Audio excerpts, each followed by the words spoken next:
Біздің өңірдегі өзекті мәселелердің талқылануы үкімет басшысының селекторлық жиынынан кейін қолға алынды.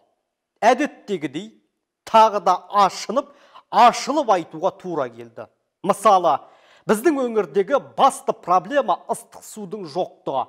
Жазда Аристон деп аталатын арнайы құрылғы, қыс мезгілінде жылу орталығының ықпалы, ал сол жағалаудағы алғашқы салынған көп қабатты тұрғын үйлер ғана қабырғаға қадалып тұрған газ пештерімен ыстық суға қол жеткізе алады.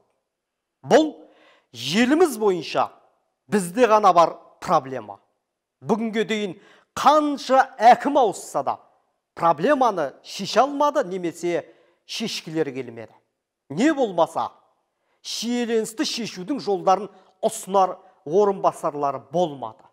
Кімнің қандай ниеті және командасы болғаны бізге белгісіз. Белгілісі проблеманың бар екендігі. Ол қашан және қалай шешіледі? Қандай ұсыныстарды кім береді? Сауалдарға жауап қандай болмақ? Жылы суға байланысты біз айтып келе жатырмыз. Ең облыс орталығы жылы сумен қамтамасыз етілмеген. Біздің орталық осы еліміздегі. Енді көп әкімдер келген сайын осы мәселе көтеріледі.